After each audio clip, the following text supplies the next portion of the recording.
was this variety during my college years, but it was until 5 years ago that I decided to plant it on my own farm. I chose the best portion of land, rich in minerals and organic matter, at 1,500 meters above sea level. On its third year, some beans sprouted, and I caught them. And right away, I found myself surrounded by florals. So last year, I selected only the fully ripe cherries, the pulp, wash, and shade dried them for 25 days on African beds.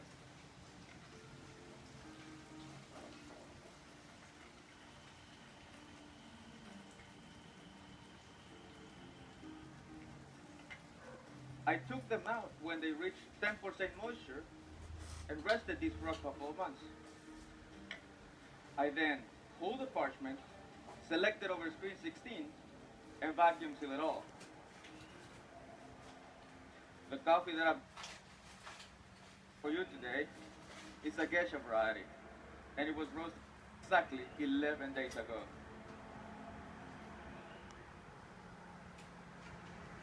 I wanted to bring you an unbelievable experience based on the aromatics I felt during my first cuppings and how this influenced my decision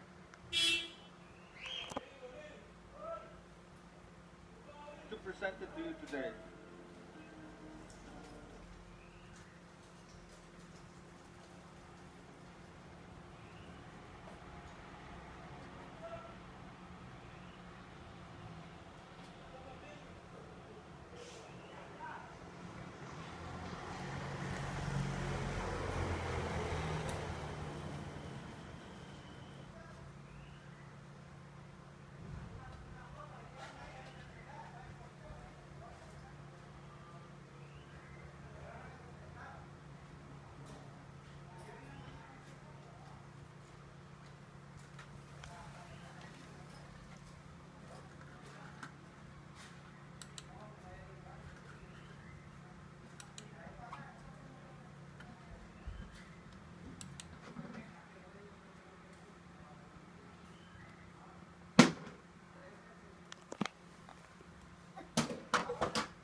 You see, judges, there are two possible ways to detect aromas.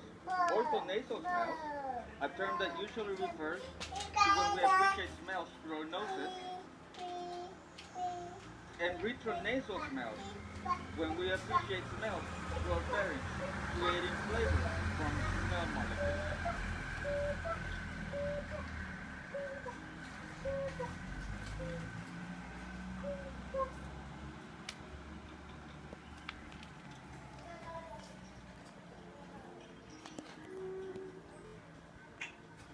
This second one is so important that without it, we wouldn't be able to distinguish the flavor of an orange from an apple.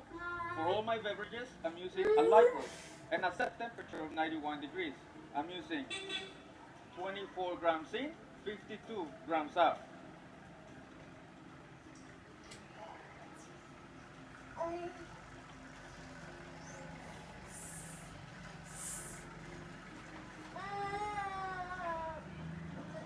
All right, judges. I'm going to ask you to please evaluate the crema of your espressos, but do not try them yet. There we go. I'm going to ask you to please pick up the goblet in front of your table like this. Pick it up, please, and place it on top of your espresso cup like so.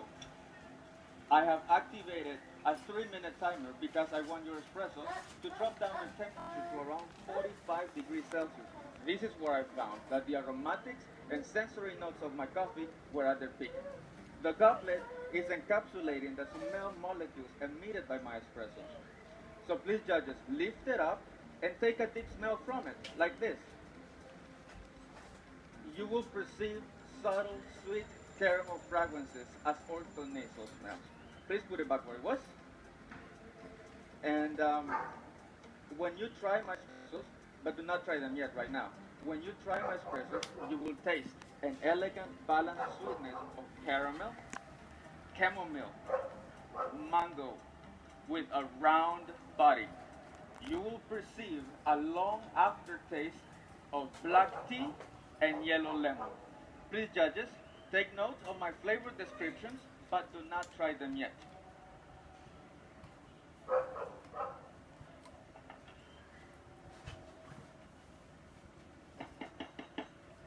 As I graduated from food science, a career that involves both activities in food processing, I decided to focus my studies in both cheese making and coffee production.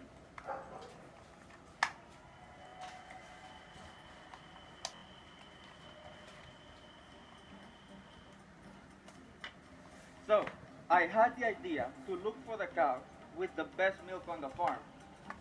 I found it to be key on preparing your milk drinks.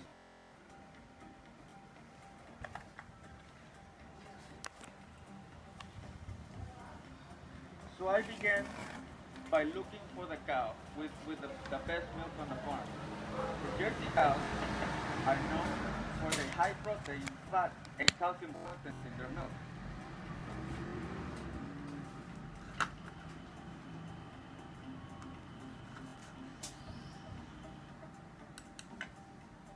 So after analyzing their milk, I selected Carmela.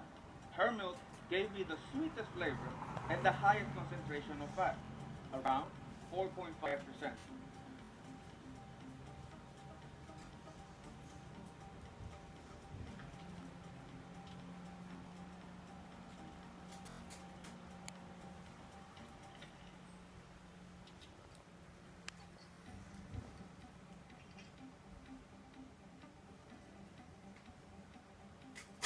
You see, judges, Carmela's milk did not suffer homogenization, which is an industrial process where fat molecules are emulsified under pressure so that cream does not separate. Her milk then has a high fat content in its natural state, adding incredible creaminess to all my beverages. Please, judges, now try your espressos and make your evaluations.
So, judges, on your first sip, you will feel roasted almonds and caramel. Please sip on the same spot, and in here you will find an elegant, creamy caramel with a refreshing black tea finish.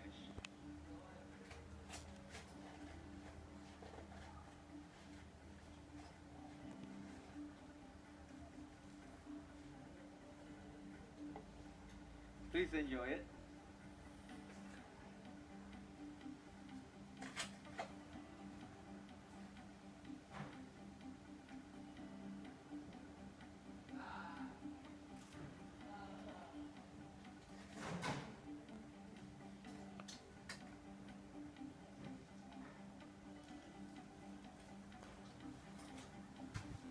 Please enjoy it.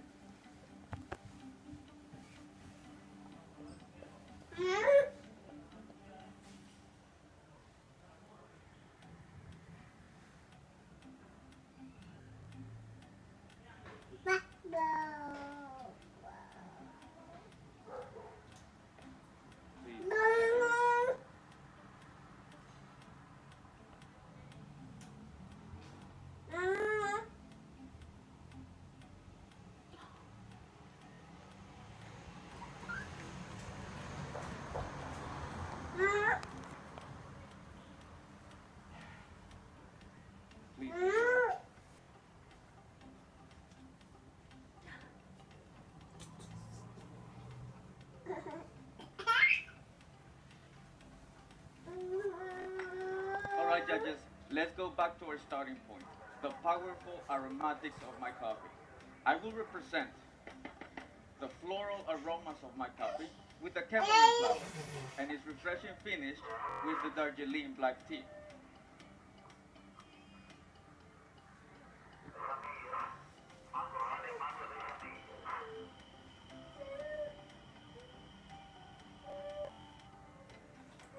So I made a reduction using 10 grams of chamomile flowers, 150 grams of brown sugar, and 8 ounces of water. I reduced everything together for 30 minutes over high heat, and I call this ingredient the reduction. I then made my first infusion with these same flowers, but this time using 3 grams of chamomile flowers with 8 ounces of water over high heat for 5 minutes. And I call this ingredient the infusion.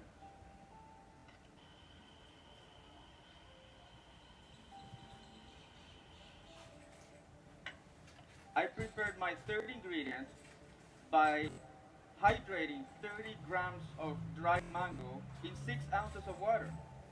I then blended all together to make a smooth puree, and I call this ingredient the puree.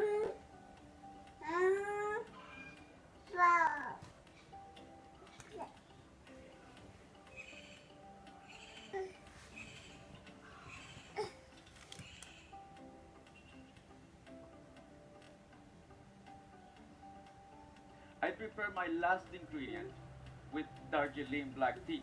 I used 3 grams of black tea leaves in 6 ounces of water for hot water with 2 minutes. And I call that ingredient the tea. So judges, I have added 60 milliliters of the infusion to this diffuser. This machine has a high frequency vibrating membrane that creates a cloudy mist of sweet chamomile vapors, infusing my cups, sitting right here.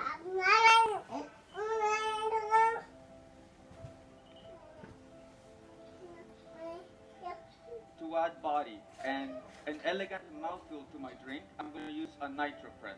I add the espressos.